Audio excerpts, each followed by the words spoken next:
айналайын. Қайырлы кеш, мерекелеріңізбен шын жүректен құттықтаймын. Сәлеметсіз бе, Аяз ата? Айналайын, мынау саған сыйлығым болсын. Ойбай. Мен саған мынандай сыйлықты алайын. Ой, рахмет. Айналайын, мөлдір, сен бос болсаң, маған ақшақар болсай? Мен бос емеспін. Қорықпа, тиіспеймін. Қорықпаймын, бірақ бос емеспін. Рахмет. Мөлдір қыздарыңызға қошемет ұрып қойыңыздар. Рахмет. Айналайын. Неге тамақ жемейді екен ай? Ал енді балаларым араларыңызда мынау жаңа жылдық кеште бір Аяз атаға тақпақ айтып подарка алғысы келетін жандар болса, бір екі адам ортаға шықсын. Бар ма? Мен Аяз атаға тақпақ айтам дейтін кісілер. Келіңіздер, ұялмай. Болсаңыздар, ой, бәрекелді. Балам, келе қойшы сен, тақпақ айтып беш маған. Жүгір мұңмен. Ой, мінекей балақай. Есімің кім балақай? Жанел. Атың қандай әдемі. Аяз атаға тақпақ айтшы, кәне. Ақ қырауға малынған Екі шырағым. ақ қырауға малынған сақалы да мұрты да Аяз ата сағынған сәлем берді жұртына. Ой, бәрекелді. Дұрыс айтпағаның үшін саған жиілген подарок. Рахмет шырағым, Жанел, отыра қой. Ой, атың кім шырағым? Айсәуле. Атың қандай әдемі, Айсәуле. Айтшы, қандай подарок берейін, тілек айтасың, тақпақ. Аяз ата келіп тұр, бізге сәлем беріп тұр, тақпақ айтқан балаға сыйлықтарын беріп тұр. Ой, керемет, бірінші рет естіп тұрмын мынандай тақпақты деп өтірік жынды болып қалайын. Мінекей балапаным, рахмет. Мынандай жасы үлкен, балалық шағын еске түсіргісі келетін үлкен кісілер болса шығып айтсаң, келсеңіздерші ортаға. Кел шырағым, сен кеш, келе қой. Кел. Ей, көкем ау. Осы қыз айтып берсін, подарка берейін. Ой, бәрекелді. Есімің кім шырағым? Есімім Жансая. Жансая. Қара шақар болатын қыз екесін. Айтшы ал.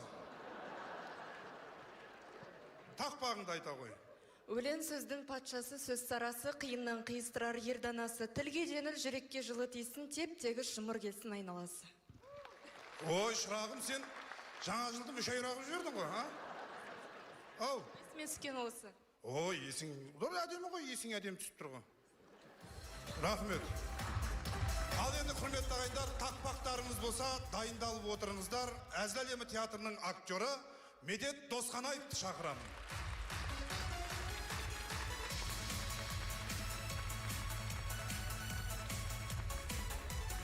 Енді биыл мен 2019 жылы мектеп бітіргеніме 16 жыл болады екен. Бір ойланып қарасам, кеше бітірген сияқтымын да.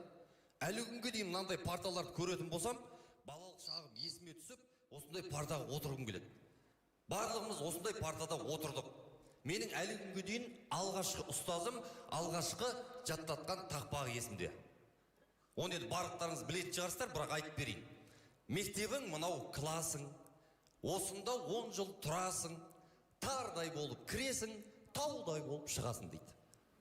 Жеп жеңіл, әдемі тақпақта.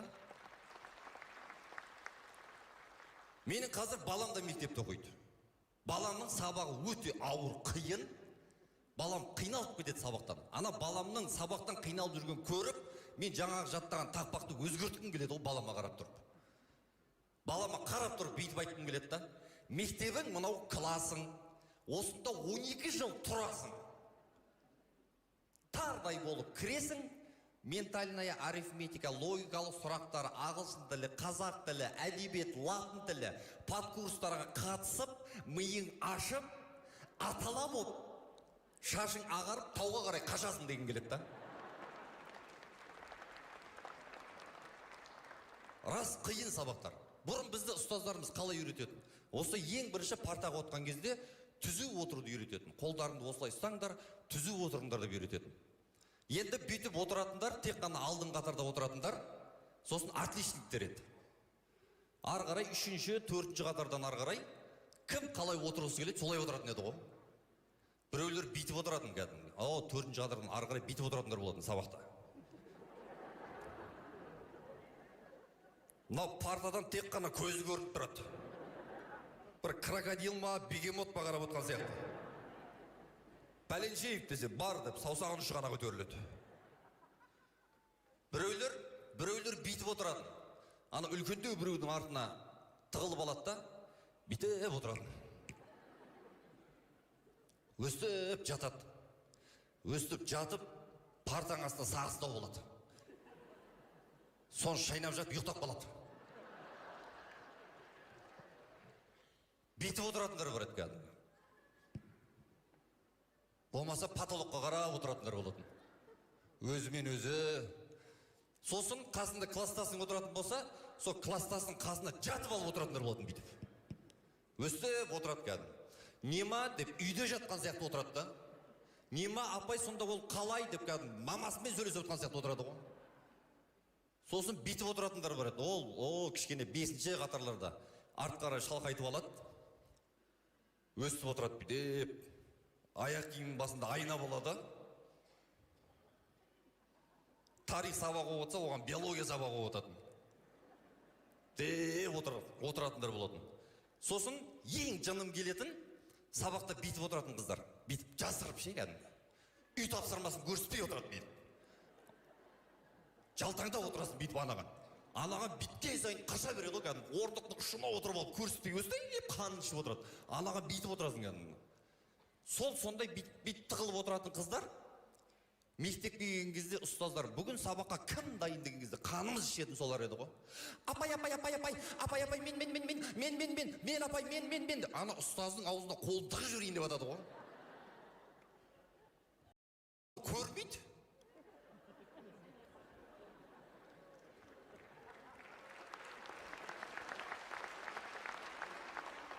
Ұстаздарымыз алдында 5-6 қол тұрады ғой. Апай деп ше, соны көрмейді ғой. Басқа адамдарды іздеп тұрады да. Сосын апаймен көз атысып қаласың. Қол көтермей отырсын. Жүрегің тарсылдап кетеді да, қазір сен неге қол көтермейсің деп сұраймын деп, өтірік білдірмей. Қолыңды бүйтіп көтеріп қалсаң, сен дейді ғой. Бітті ғой, жүрегің жарылып кетеді ғой жерде. Дайын емесінде апай сыртқа шығып келуге бола ма деп кетесің ғой кәдімгі. Құтылып кетесің. Осы бүйтіп оқитын, бүйтіп отыратын балдар болады.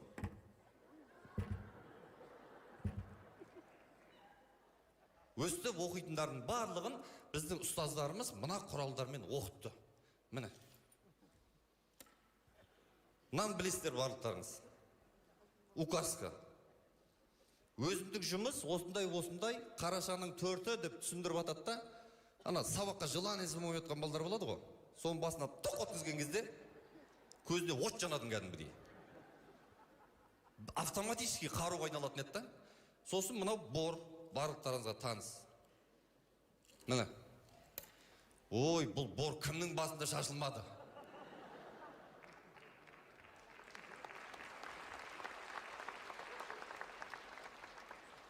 Бүгін қаңтардың 5-і балалар жазып қоятынымыз әлем құлы деп. Маңдайында шашылып кететін еді ғой. Жартысы бөлініп түседі, акпелянан дейді. Басы бор ақ келетін. Бұл борлардың тағы да түр-түрі болатын. Жеуге болатын борды қыздар жеп қоятын өзі. Сосын жұмсақ бор болатын. Тақтаға жазған кезде үгітіліп кете береді. Сосын қатты борлар болатын, тас сияқты. Онымен апай тақтаға жазған кезде бүкіл дене мүшесі қозғалатын еді ғой.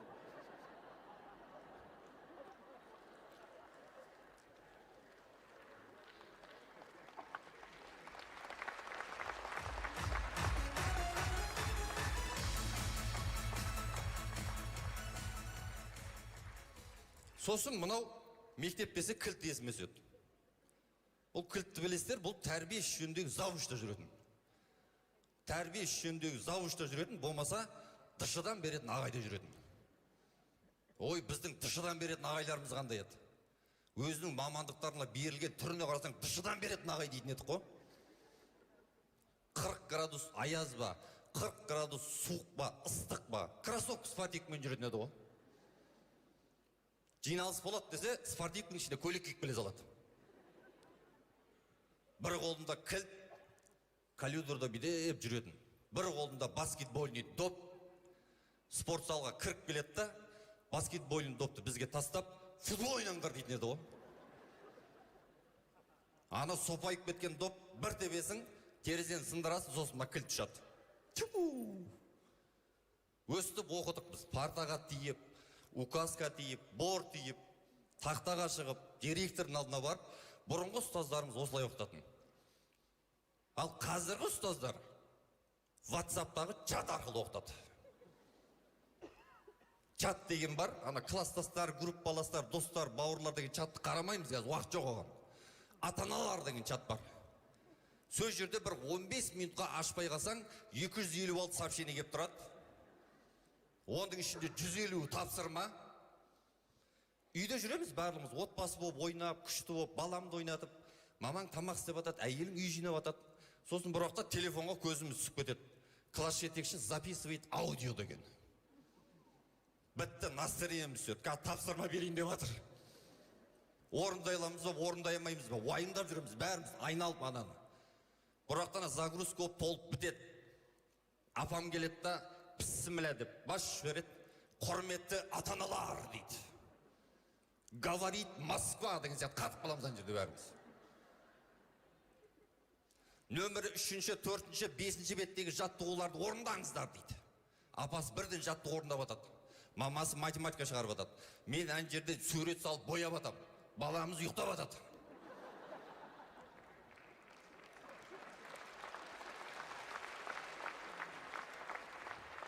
Оны оятқаннан толық жоқ қой, ол жетпейді ғой, ми жетпейді ғой сабақтарға. Сол қазір апасы, мен, мамасы үшеуміз 4-ші класс оқып отырмыз қазір.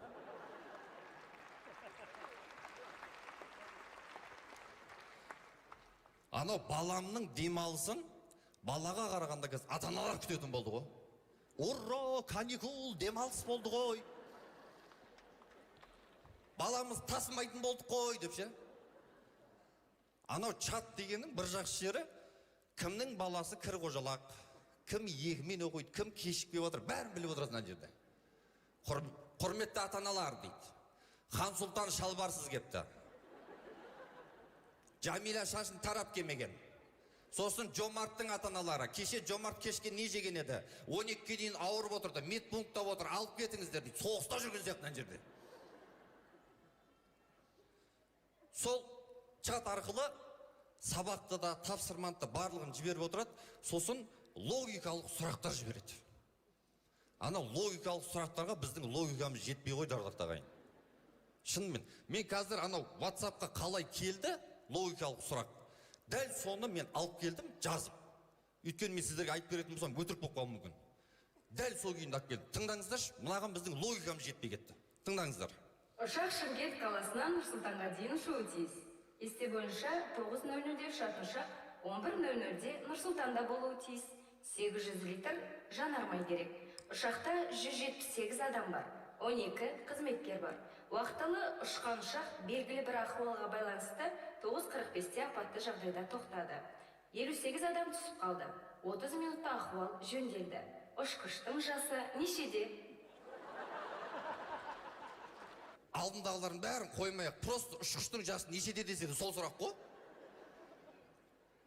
Мынаны кім шығарады деймін да мына сұрақтарды. Мен мынандай сұрақтарды қазір үш рет тұрып шығара аламын. Мысалға Түркістаннан Таразға бір автобус шықты. Ішінде 17 адам болды. Екі жерде тоқтады, бір жерде заправка құйды, бір жерде тамақтанды. Тағы да жол жөнекей 16 адам мінді. Сағат 1:30-да Таразға жететін автобус сағат 2:30-да жетті. Автобустың нөмірі қандай дей салуға болады?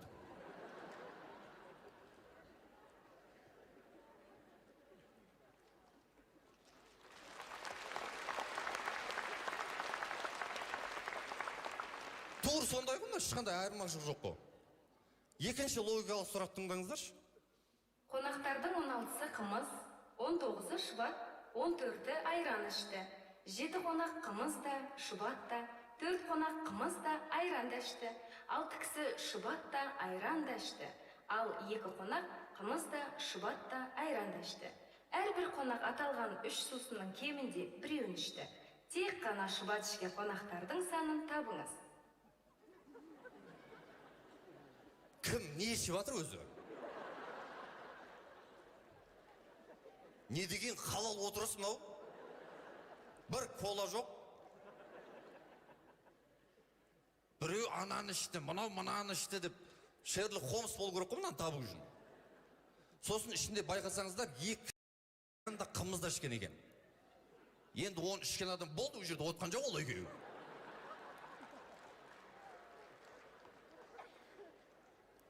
Осындай сұрақтар келеді да. Бұрын бізге де логикалық сұрақтар келетін, бірақ оңай болатын еді. Мысалға, Жазираның қолында 2 қызыл алма, Саматтың қолында 2 көк алма. Жазира Саматтан 1 алма қарызға сұрады. Екеуінде неше алма дейді. Болмаса, А пунктына шыққан пойыз Б пунктында осындай жылдамдықпен жүрсе, қай уақытта жетеді дейді. Бізде өзі 2-ақ нәрсе шығатын. Пойыз шығады, сосын велосипед шығады. Болды. Басқа ештеңе шықпайтын. Соны Жазираның қолынан 1 алманы сұрап алып, жеп отырып шығарып тастайтынбыз. Көк алма, қызыл алма, велосипед, пойыз, сонымен бітті ғой мектеп.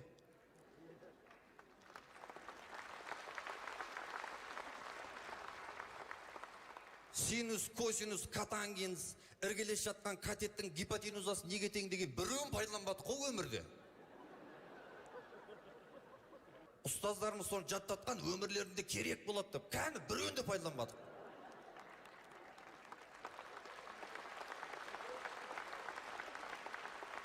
Жоқ, ол катангин, синус, косинусты қоя бергенші.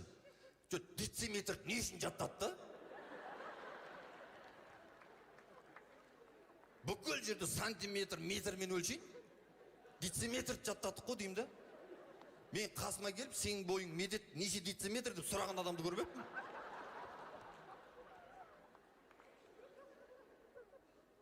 Үш сабақ еңбек қайда деймін да баяғы. 3 сабақ қатарынан еңбек болатын бізде. Кәдімгі шынымен еңбектенетінбіз. Қыздар салат істейтін, кесте тоқитын.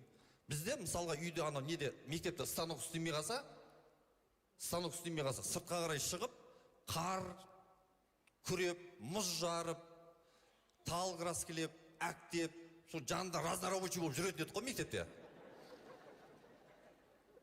Сосын бір байқаған, еңбектен сіздерден сұрайшы, осы еңбектен беретін ағайлардың бәрі мұрты болатын еді ғой. Бірақ бізді сабақтан бөлік, білімнен бөлік, дене тәрбиесіне, еңбекке үйрететін. Өйткені өмір бақи біз оқып жүре бермейміз ғой. Күрек ұстайсың, қолға балта ұстайсың. Мысалы, қыздар тамақ істей білу керек, кесте тоқи білу керек деген сияқты. Сондайлардың барлығы үйрететін. Қазір енді сабақтар қиын болып кеткен.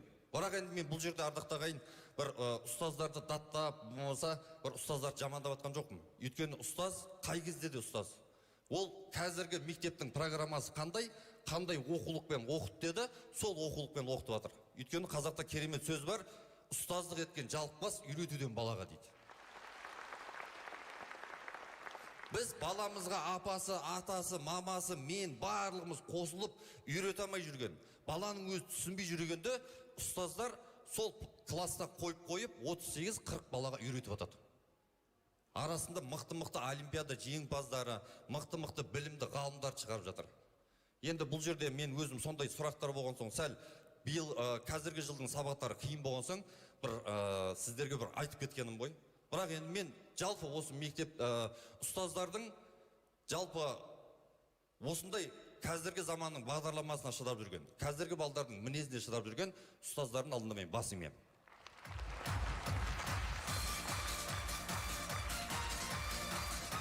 Мерекелеріңіз құтты болсын, ұстаздарымыз аман болсын. Мереке құтты болсын. Той бәрекелді айналайын медет. Мынау саған, мынау Аяз атаң сыйлығы. Мектеп жайлы күшті айттың шырағым. Ала сен мектеп жайлы айтып атқанда мен мектептегі кезім есіме түсіп кетті. Баяғыда мектепте оқып жүргенде мектепте оққам. Ал енді балалар барлықтарыңда бір кісіні асыға күтіп отқаныңызды білем. Кім? Баяғыда бала күнде қасымда ақшақар болып жүретін еді, қазір ол да қартайып қалды. Қошеметтерің, Шімән әжеміз.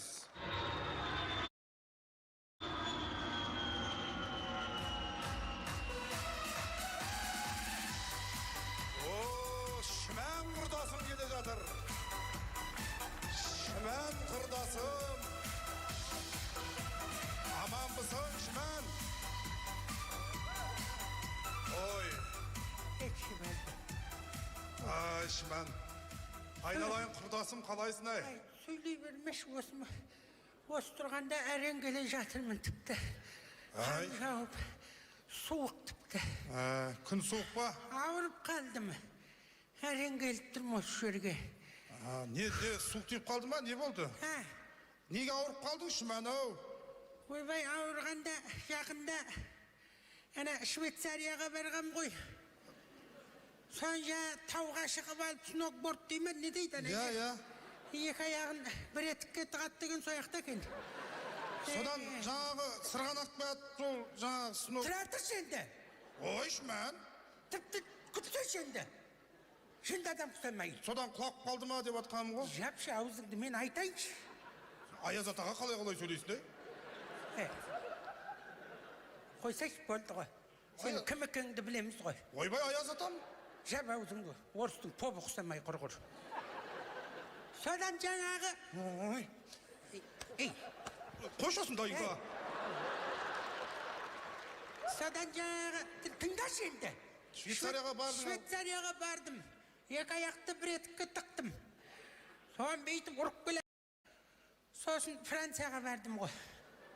Со анадан құлап қалып ауырдың ба, қалай болды? Тыңдасайшы енді, аяғын күтсейші, әліптің артын күтсейші енді. Содан Францияға барып, Эпілі башына дейме? Давлениен көтерілген ғой, содан ауырған шығарсың. Ой, не деген қасқа болған адамсың сен, Жапшы аузыңды, тыңдашы. Ауырым табайын деп. Содан Эпілі башынаның төбесіне шықтым. Шықтым да жайлап түстім. Содан астына түсіп круассанмен шай іштім. Содан ұшынған шығарсың. Не деген адам, тыңдашы. Содан шай ішіп алып шықтым да қонақ үйге бардым. Қонақ үйге барып, сәл көзім ілініп кетіпті. Сөйтсем терезе ашылып қалыпты бүйтіп.